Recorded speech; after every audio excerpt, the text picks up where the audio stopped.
Salut Sébastien. Rebonjour. Ça va bien? Ça va très bien, merci. Hey, le module 1, ça va bien? Ça va très bien. Des beaux échanges dans le forum. Oui? Oui. Les gens ont une réflexion de plus en plus ouverte à l'approche positive, à la psychologie positive, à l'éducation positive. Oui, ça s'installe. On voit des belles réflexions avec le questionnaire aussi sur les forces du caractère. Oui? Oui. Donc, il y a des gens qui... Ça répond. Il y a des belles interventions. Oui. Très, très, très content. Fait qu'on va aborder le module 2. Oui. Déjà, hein? Dans le module 2, qu'est-ce qu'on retrouve dans le module 2? On retrouve l'éducation positive, les 3 volets de l'approche positive, puis ensuite les forces de la vertu de l'humanité, oui. Puis les forces de la vertu de la justice. Alors, on va en parler un petit peu pour vous situer.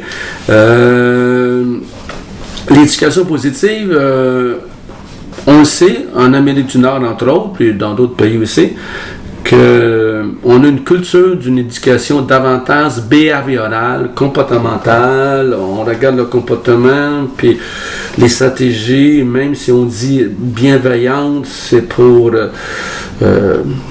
faire en sorte que le comportement soit le moins dérangeant possible pour les adultes. Exactement. Vous êtes d'accord avec moi? Tout à fait. Il y a toute une envolée actuellement sur les comportements positifs. Il faudrait définir qu'est-ce que c'est un comportement positif. Si c'est un comportement que l'enfant ne dérange pas, je ne suis pas sûr que c'est excessivement positif. Non. Hein? Et tu en sais quelque chose, tu vis des expériences avec tes élèves. Oui. Parfois, ils ont des comportements issus de leur cerveau reptilien.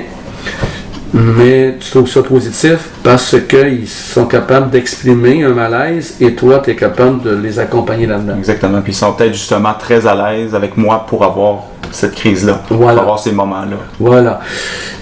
Alors, ça, c'est toute l'approche behaviorale.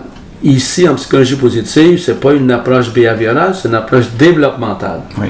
Que le comportement est un signal, est un langage pour me dire qu'est-ce qui se passe au niveau du développement de l'enfant. Oui. Et c'est ça, à bien comprendre l'éducation positive que vous allez voir dans votre document.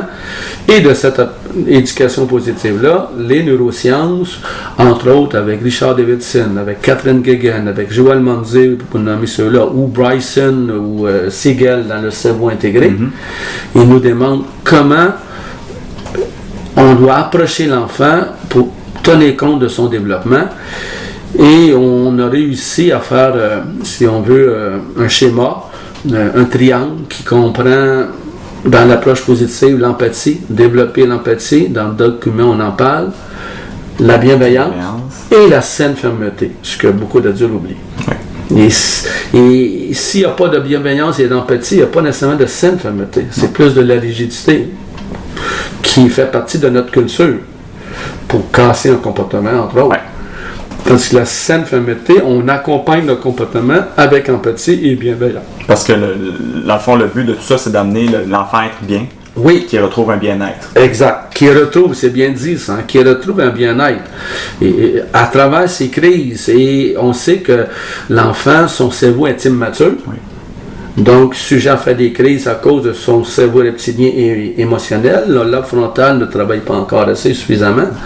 Alors, ce fait que, donc, nous, on parle d'intervention positive et non pas de comportement positif. Exactement.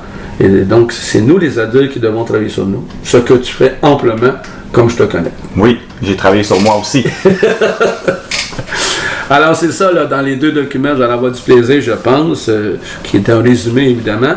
Vous pouvez aller voir d'autres auteurs. Puis ensuite, on va aborder les forces de l'humanité, des belles forces là-dedans. Tout à fait. Hein? Tu vois, des forces de l'attachement, de l'amour, des relations avec l'autre. Du civisme. Du civisme et de la justice. C'est intéressant, ça. Moi, j'avoue qu'au début, ça m'a fait réfléchir sur ma notion de justice. Des fois, il y a une justice comportementale, puis une justice développementale. Hein? On peut le voir aussi comme ça. Alors, il y a des belles forces là-dedans, et ça m'a remis beaucoup en question. J'avoue que ça a été une vertu qu'il fallait que je revise dans mes comportements, dans mes agissements. Puis c'est quelque chose d'extrêmement intéressant à aborder avec les élèves aussi, notamment la question d'équité, oui, d'égalité. D'égalité, de justice, c'est pas tout à fait la même chose. On a tous des différences, alors comment en tenir compte? En tout cas, je pense que vous allez avoir du plaisir. Je pense que oui. Nous autres, on a eu. Nous autres, on en a eu. Alors ça, c'est au niveau du contenu. Il y a des documents supplémentaires qui vont être mis. Il y a des vidéos qui sont là. Fait que c'est au niveau là, de toute la théorie, si on veut. Tout à fait. Si on passe aux travaux maintenant, suite à vos lectures des forums et tout ça, vous êtes lus, vous êtes répondu. Des échanges très intéressants. Maintenant, c'est le temps de passer à l'analyse de tout ça. Allez voir les critères d'évaluation aussi pour voir qu'est-ce qui est demandé. Vous avez aussi des gens que vous avez aimés, appréciés, qui vous ont répondu. C'est intéressant d'aller mettre ça aussi dans votre travail et d'aller mettre votre propre analyse. C'est pas un travail qui est gigantesque, mais qui va à l'essentiel, je pense, de ce que vous avez pu découvrir avec le questionnaire, puis les choses qui ont développé en vous. Qu'est-ce que ça a résonné? Qu'est-ce que ça dit de vous, tout ça?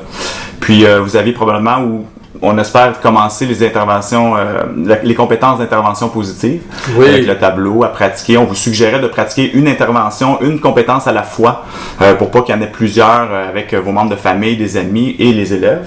Puis c'est débuté. Donc, ça, dans le fond, c'est de pratiquer son cerveau à porter attention. Par ses compétences, la mise en pratique, notre cerveau porte attention à tous ces éléments-là qui font partie de l'approche positive, des relations positives, et qui amènent un cerveau mieux dans la vie, un bien-être dans la vie. Ouais. Le négativisme bloque le cerveau, parce qu'il se met en hypervigilance, tandis que toute l'approche positive, ça ouvre le cerveau. Les émotions positives ouvrent le cerveau, on va voir ça dans une prochaine fois. Ouais. Puis, donc vous allez mettre ça en pratique. Puis, ça va être à remettre donc au module 2, à la fin du module 2. Et, puis faites-le pour vous. Hein? Ouais. Je veux dire, nous autres, on n'a pas de besoin, là, dans le sens qu'on travaille sur nous, on le fait. Mais faites-le pour vous, pour voir que votre cerveau va se transformer. L'approche positive transforme des parties du cerveau. Oui.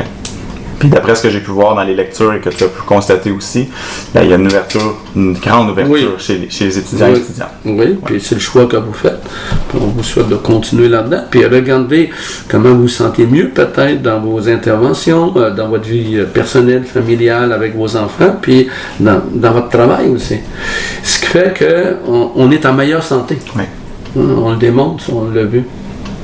Fait que c'est complet. Ça résume bien le module 2, je pense. Alors, ayez du plaisir dans le module 2, puis on vous reviendra avec une autre vidéo pour le module 3. Oui. Merci d'avoir été là. Merci. Bon module 2.